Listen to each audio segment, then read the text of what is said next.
think this guy was in his upper 20s. And we asked him, what do you want to do with your life? And he seemed kind of puzzled.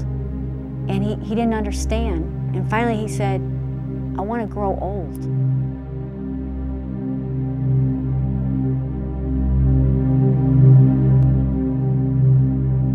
This is what we know. A boy born into our neighborhood is more likely to end up in prison than in college. He's more likely to be molested. He's more likely to see violence. His sister is more likely to become pregnant at a young age. He has greater access to guns, greater access to illegal narcotics, and less access to a quality education. Growing up in such an environment, he is more likely to not have any dreams. I even had a kid say to me, you know, what does it matter what I do now? I'm either going to be killed or be in prison anyway, so what's it matter? When I was a kid, a person got in a fight, somebody won, somebody lost, and you may end up buddies, you know, by the end of the whole piece. We were taking kids home from Bible study one night on the bus, and as we pulled up to a stoplight, we're in the right-hand turn lane right outside of a corner store, and pulled out from the store is a man by about 6 or 8 other people, and right outside the windows where we've got kindergartners through 6th graders on the bus, right outside their windows, this man is beat within an inch of his life with baseball bats and stomped on by a crowd of like 20 people. But now, you know, when guns are available, you really have kids making decisions that have much more life-changing or life-ending ramifications. And I was sitting next to a kindergartner in the front of the bus who said, Bill, I've never seen anything like that before in my life. I hadn't either, but I was 35. He was 5.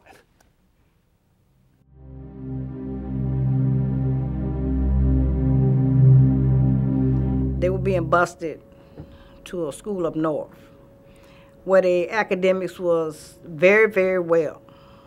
Then after they started going to the schools in the neighborhood, they changed completely. One researcher calls it the principle of progressive conformity, which means that most people will sort of go with whatever the situation is modeling, rewarding, encouraging. Your mother did it this way, you should continue to do that way because it works. The government will take care of you, your neighborhood will take care of you. You don't have to go to school. School is lame. School is for losers. They like start falling down in their grades. They start acting more weirder like the kids in the neighborhood. On your way to school, you may even take heckling from other young people in the community who aren't in school anymore and are selling drugs. And it's a village, and it's raising their children. It's been hard just to actually try to walk down the street without somebody saying anything to you. When we say structure is good, the street says, do what you want. This is better, this is more fun. And I saw, you know what I'm saying, like the flashy life, you know what I'm saying, like people driving cars, you know what I'm saying, but how they was getting it was the drugs, you know. And when we say study, the street says, why? You're going to jail anyway, or you're just gonna get pregnant, or no one in your family has graduated from high school, so what makes you think you're so special? Inside, it comes from a lot of shame, because people who are ashamed of who they are fear that they will sort of become psychically destroyed. It's called psychic annihilation. The youngest I've seen selling drugs is 9 to 10 years old. I don't feel safe out there because it's like this girl put out her nail file, like the drug dealer is taking her. She stabbed this girl in her back and her ear. Boy, he was walking down the street and they was looking for him. My mom was afraid of me going to the store. Corner right around the corner from my house. My cousin's house. And then they jumped out the alley and started beating him up. Specifically, there were drug dealers like right in front of the store. We had to run back in the house, and I think somebody got shot. And violence is one of the clearest ways that people who feel ashamed can prove to themselves and others that they do exist, and you have to take notice of me. Violence is just a symptom, one of many negative forces that make up the negative village. But it's a symptom that begets other symptoms. Witnessing violence can lead to a culture of hopelessness, which can leave its individuals more susceptible to the quick fix of drugs and sensuality. Poverty and the lack of opportunities can lead to the need for validation through having babies at a young age, or the prestige offered by the gangs in the drug industry.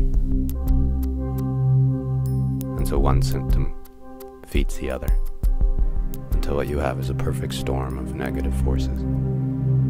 And at times, it can be overwhelming. I know that not getting pregnant is the key. And if you can just make it, you know, a couple more years. And I find myself like pleading with God, like, just 2 more years, that's all. Just 2 more, and they'll be great. And then they just fall.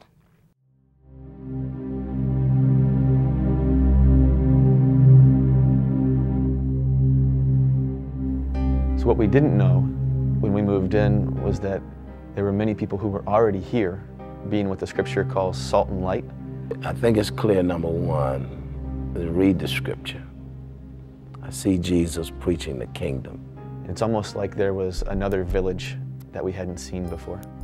The kingdom's work in this community is really providing a place of a counterculture environment. Decades before we came here, there were little old ladies in the community praying for this neighborhood, asking God to bring about neighborhood change. Ever there is the most need for the kingdom, that's the greatest opportunity. Positive will always overrule negative. Eventually, yes, positive will take over. Jesus proved that to us.